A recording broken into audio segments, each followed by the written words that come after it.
ونؤمن به توكل عليه ونعوذ بالله من شرور أنفسنا ومن سيئات أعمالنا من يهده الله فلا مضل له ومن يضلل الله فلا هادي له وأشهد أن لا إله إلا الله وحده لا شريك له وأشهد أن محمدا عبده ورسوله أما بعد فأعوذ بالله من الشيطان الرجيم بسم الله الرحمن الرحيم وما خلقت الجن والإنس إلا ليعبدون. محترم سامعین اور اسٹیج پہ بیٹھے ہوئے میرے عزیز دوستو اور میرے بھائیوں، آج اس دروج عظیم الشان اجلاس عام میں جس تقریر کو لے کر کھڑا ہوں وہ ہے توحید اور اس کی اہمیت. کیا آپ بتلا سکتے ہیں کہ وہ کون سی چیز ہے کہ صرف اللہ تعالیٰ نے اس زمین پر بے شمار نبیوں اور رسولوں کو مبعوث فرمایا؟ وہ کون سی چیز ہے جو دین اسلام کی روح ہے؟ وہ کون سی چیز ہے جس کے ذکر سے قرآن کریم بھرا پڑا ہے؟ وہ کون سی دولت ہے جس کو حاصل کرنے کے لیے حضرت سمیہ رضی اللہ عنہ نے شرمناک طریقے سے شہید ہو جانا گوارا کر لیا مگر اس دولت سے ہاتھ نہیں دھویا؟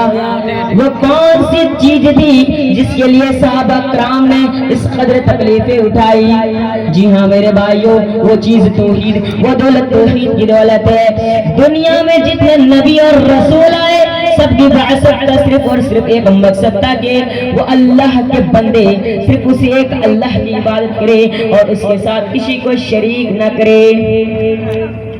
میرے بھائیوں، توحید کا مطلب ہوتا ہے، جو بھی سامنے یہاں لڑکیاں ہیں آپ لوگ برائے مہربانی اوپر آگے بیٹھ جائیں.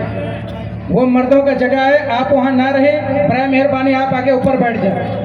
جو کھڑے ہیں برائے مہربانی آپ کے لیے دری لگایا گیا ہے، بستر لگایا گیا ہے، آرام سے آپ لوگ بیٹھ جائیں. شریعت میں توحید کا معنی یہ ہے کہ اللہ کی ذات کو عبادت میں، ربوبیت میں اور تمام کے تمام اسماء صفات میں ایکتا مانا جائے.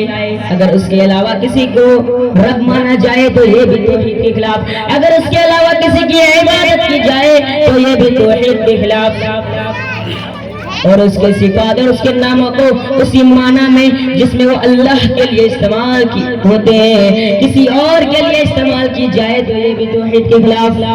میرے بھائیوں، مسلمانوں کی تاریخ گواہ جب تک ان کے سینے میں توحید کی دولت ہے، یہ زمانہ میں سرفراز تھے، صحابہ عروج تھے. لیکن جب توحید کو چھوڑ کر مسلمان شرک کی غلاظتوں میں مبتلا ہو گئے تو اسی دن سے مسلمانوں کی زوال کی کہانی شروع ہو گئی.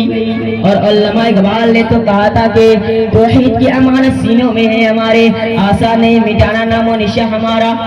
مگر حقیقت تو یہ ہے کہ دھیرے دھیرے مسلمان اس دولت سے ہاتھ دھوتے چلے جا رہے ہیں. وہ مذہب اسلام جس نے عقیدہ توحید پر اس قدر زور دیا کہ شرک کی طرف لے جانے والا ایک معمولی سا کلمہ بھی زبان سے نکالنا جائز قرار نہیں دیا گیا.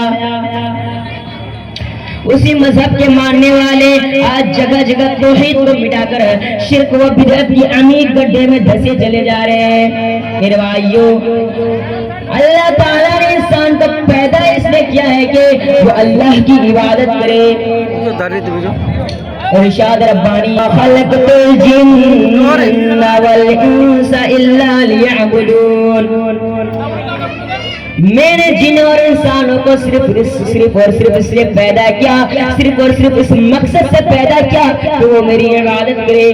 میں اپنی تقریر کو ختم کرنا چاہتا ہوں. آخر میں اللہ تعالیٰ سے دعا ہے کہ ہم تمام کے تمام مسلمانوں کو توحید کی اہمیت جاننے کی توفیق عطا فرمائے اور توحید کے راستے میں چلنے کی توفیق عطا فرمائے. آمین. وآخر دعوانا الحمدللہ رب العالمین. السلام علیکم ورحمۃ اللہ وبرکاتہ.